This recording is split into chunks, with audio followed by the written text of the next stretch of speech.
another video. This is Wine with the Apple, where teachers cannot survive off of apples alone. I'm Darnisha. I'm Maddie. And I'm Linda. And we're back with another episode. So today we're going to start off with our wine. You guys were switching it up a bit. You know all these is a favorite, but I went to Target and we got some Sun Pop. So we have the strawberry Moscato. That's what we're sipping on today. What you guys think about it so far?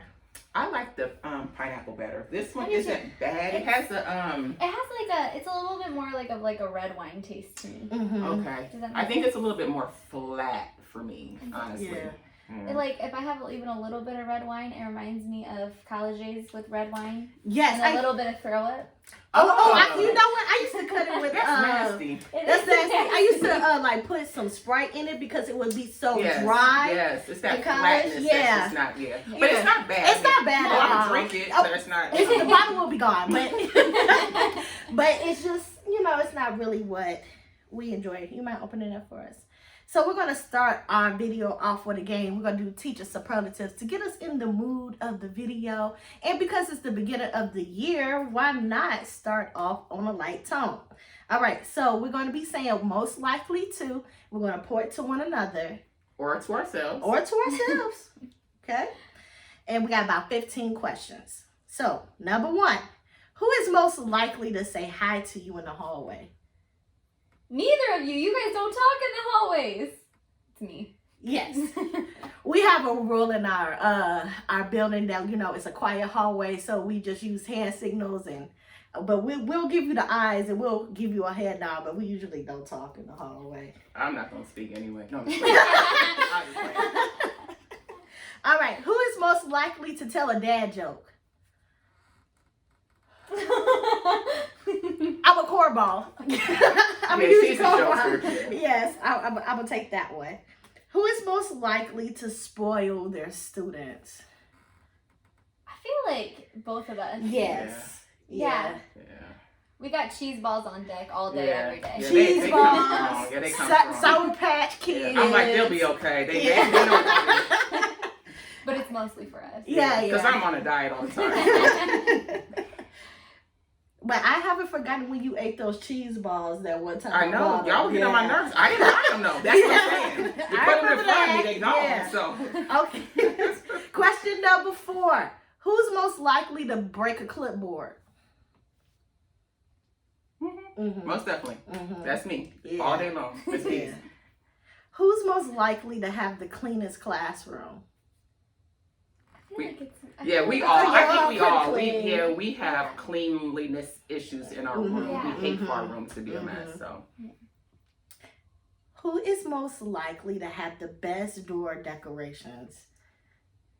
Yeah, I've won a couple of times in the building. She is very Not creative. this year. Not this year. year. Oh, bring it on! Yeah. Bring it in. Bring it on! I love a good competition. Again, I don't care. But you've come a long way. You've come a that's long not way. anything I would Yeah.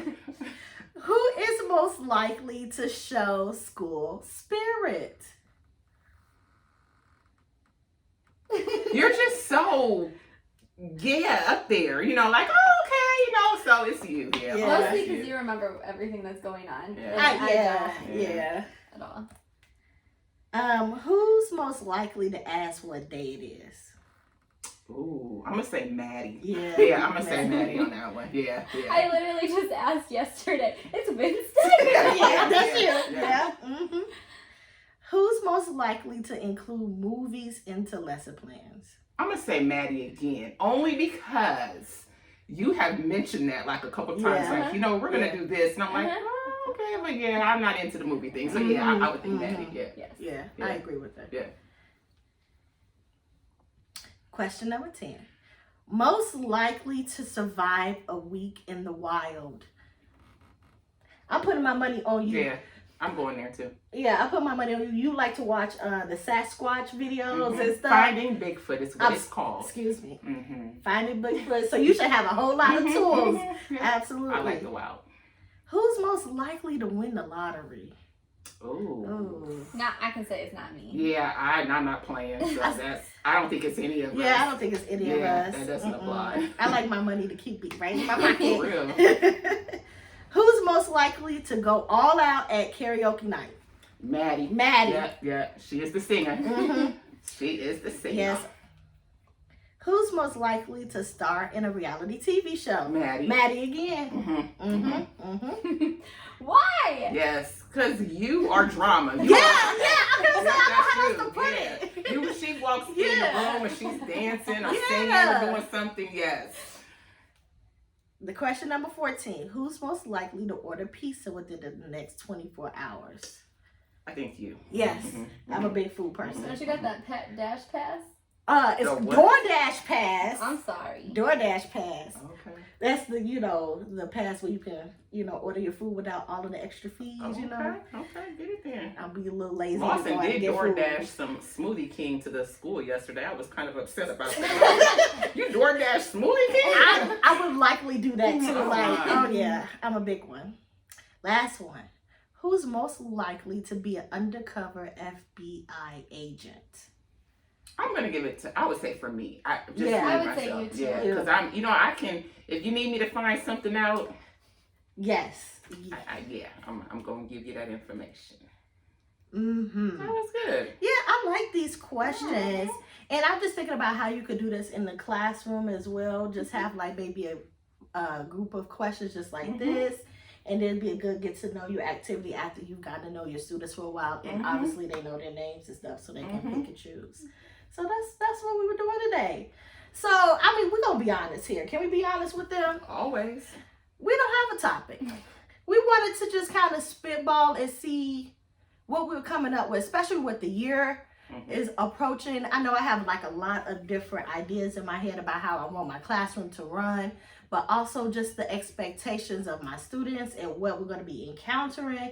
So maybe we can kind of talk about what our ideas are going to be coming forward as far as like students and maybe interacting with parents and so on and so forth.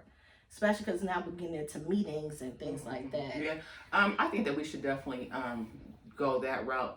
You guys, we have a lot of topics. Now, don't think that we don't have topics. We have a ton, but they're pretty heavy.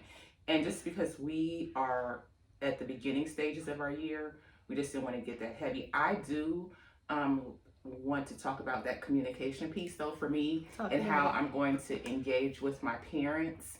We have back to school night, meet the teacher. And that's always kind of a hit or miss night. And it would just be really nice for anyone who's listening that's a parent, some sort of caregiver. If you have nieces or nephews, encourage people to go to their schools and meet those teachers. This is that opportune time to get to know who's going to be with your child. You can express any concerns. I kind of get disappointed after we leave and there's not a lot of parent participation, and I would love to meet those kids on Monday. Because you want the interaction to be positive, like especially that first interaction. You want it to be positive. You want them to be excited about the classroom. You want them to ask you any questions about how you handle the room, the expectations, things like that. And you kind of miss out on that like initial step when you don't go to, back to school night. I agree. And I feel like for me, my goal this year is to have like a weekly communication with my parents, so like newsletters and stuff like that, just so they know what's going on, and just kind of make it feel more like they can reach out to me at any time. So that's one of my goals for this year. Yeah, I've been focusing on my actual routines in the classroom. This year I really want to be I want to be ready. I just want to go in. I've been planning. My classroom is all the way done. It's complete, so I just want to get all of that learning material together, any of my teaching tools that I'll need for the classroom. So that's what I'll be focusing on tomorrow and, up until the actual first day of school. Yeah. I guess for me, I want to focus on balance this year. I also do a lot of responsibilities in and out of the classroom. I'm out with graduate school, so I just want to make sure that I maintain my responsibilities and making sure that I get everything that I need to done and not slacking on those areas. Or be overwhelmed. Yeah, or overwhelmed too. This is the second time I'm going through grad school, so I just know the things that are going to work for me, and I'm just being honest about myself and utilizing that self-care that all of us as teachers should we keep it in mind as the school year approaches, that self-care is going to be important, because if we're not well, then how can we approach our students? So that's true. Yeah, and grad school, that's hard. That's another whole layer. So hats off to you. So yeah, thank you, I appreciate that. Yeah. What do you think, Maddie? What are you planning? I mean, honestly, I feel like this is the first year I actually have a lot planned in the beginning of the year. So. And I love those journals. Aren't they so those Yes. journals are so nice. Yeah. Can you tell them about it? Oh yeah, we made journals for the entire year. So we have like a reading journal with the different journal entries for whenever we do like small group and working independently. And then we did the same thing for math for pretty much the whole year, that they just have like these little journals that they can take out and work on them whenever. Mm-hmm. So it's kind of cool, and I feel like that'll take a lot off of the planning process, because I want to do a lot of small group stuff this year. So it'll kind of be like they already have a built-in activity to do. And I don't know if they really know what we mean by small. Yeah, I was just about to say Yeah, the same thing. I was like, can we bring it back a little bit? Yeah. Talk about small So small groups is just a part of our instruction day. So the way we break it up in our classroom is we have the whole group. That's when we get up in front of the classroom, we teach math or read or whatever the content area is, and that is what we're participating in as a whole class. So if you're thinking about reading, that might look like me at the board. We're reading a story together, we're answering questions, we're having a good discussion. After that, we're going to be moving into small groups. That's more of a differentiated type of look, where a group of students may go here to work on some writing, a group of students may go here to work on spelling, a group of students may go here to work on whatever computer program we have, and a group of students may work with me. And so those students are divided up into their ability levels, and making sure that they're working on those components, and they'll rotate around our classroom when we give them a set amount of time. So when we're talking about small groups, that's kind of what we're talking about, is that procedure there. And that's for reading and math. Reading and math, absolutely. I think we are so focused on small groups because if you think about it, when we get these students, we're going to have lots of gaps in instruction. And I know we have been talking about, especially you and I have been talking about like the game plan for it. And so small groups is a great way to kind of hone in on those gaps and trying to fill them in as much as possible. So say for instance, we teach 4th grade.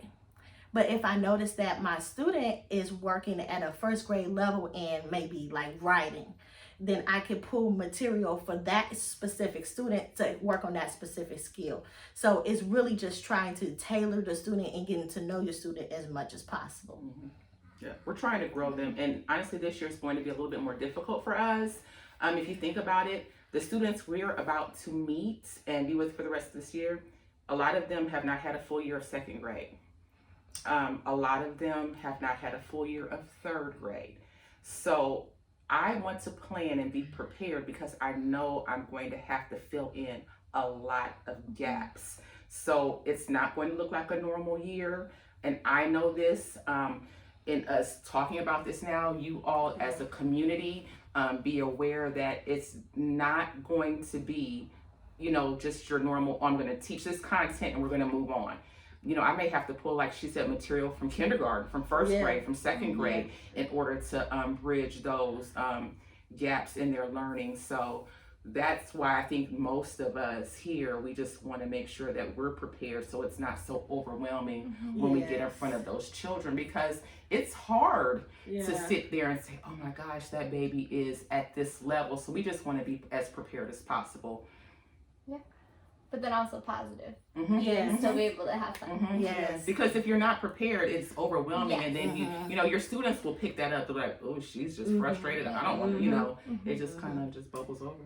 Definitely. I am very excited to start this year, though. I'm Me not too. gonna lie. Like putting my classroom together is like, because we've got all new classrooms that last year, but we couldn't do anything with it. Yeah, we couldn't do anything So with now, it. like, this is the first year we actually get to. Yeah, I'm pretty Yes. geeked about my room, because I was like, I know. I did things in my room that I've never done I know. before. I'm like, Yeah. it It was It's like fun. It's a classroom now. Yeah, it was like let me get in here and get this together, and I loved Totally. it. Mm-hmm. Yeah, I agree. And I think just the lighting and just to see everything kind of all playing What about out. the floors though? And the floors are just it's something about the floors. That first year floor, it's like walking on water. God, It's so beautiful. nice. It's so beautiful. I mean, just all the organization. I know that was to the left, but I love the floors. The first one. Good in the building. Yeah, I think we're all just kind of tired today because we've been working all week. I'm not. Yeah. I'm not tired. I'm cool. I'm gonna have to say They're I'm bringing me tired. down. They're bringing me down. I'm tired. So as we wrap up, I want us to think about we've been talking about the beginning of the year. What is one thing that you want to keep in mind as we progress throughout the year, so you can kind of look back at this video and be like, oh yeah, I'm glad that I did that. So what is something that you want to keep in mind for the rest of the year?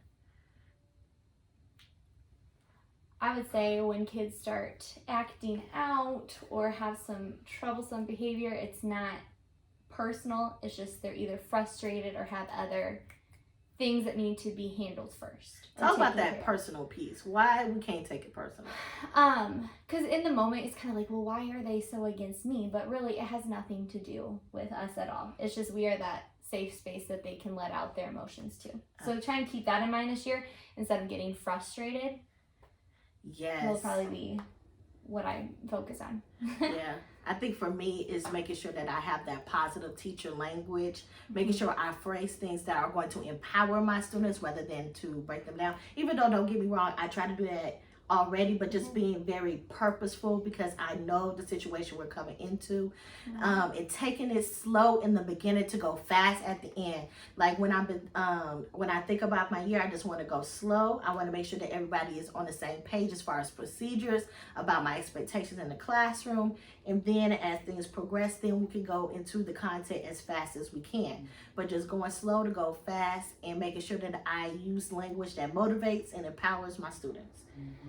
I think when I look back, I just want to make sure that I'm kind of with you, that I'm going slow, but also that I'm giving them exactly what they need. Last year, I had a very small class. You guys had about anywhere from 15 to 20, maybe? Yeah. I only had 9 at the most sometimes. Yeah, 9 students. class. Yeah, it is. So I just want to make sure that I'm giving my students what they need as a whole, because I was used to such a small class size. And that's another reason why I'm trying to be so prepared. I don't want, say, come January, I look back and say, oh, I fell off on doing this because I was overwhelmed by the number of students. So I'm just trying to stay in that preparatory stage and always be a step ahead so I don't fall behind or neglect something. Yeah. And just thinking about that, it's just like using your resources. You know, we are a resource to each other, but we also know that there are phenomenal teachers like we watch on TikTok in our building. It just the Teachers Pay Teachers, all of these great resources out there. So just making sure that we incorporate that into our room and putting our own personal flair on it too, which really helps. Well, I like the fact that we can always just still lean on each other. Yeah. Because no matter what, I mean, we can go to Freeman's room, to Wilson's room, or to my room, and we can really just hash out what those issues are. You know, we don't have to just sit there and wonder what to do next. So throughout the year, just leaning on each other and making sure that we are held accountable for our, for ourselves and our teaching. Yeah, I do love our little group because we're very honest with one another. And I think that's key because we keep it very professional, but it's like, hey, you need to do X, Y, Z, or hey, have you thought about X, Y, Z? No, they don't. They don't keep it professional. She's telling stories. Don't you bust me out? How rude! She was like, Keys, I think you should. Yes. Me and you are professional. Super professional. That's questionable. She's the undercover FBI agent over here. Again, they will bring it to you in the raw. So don't. So they will. If you fall off, they will bring you back. Look at these faces. Okay. Oh, that was a good one. It's probably time for us to. It is time. But I'm glad that we just had this conversation of just let's see where it goes. And sometimes we might have videos like that, and we ended up having great conversation. Please let us know what you think below. Make sure to like, comment, and subscribe. And this was Wine with an Apple. We'll see you on the next video. Bye.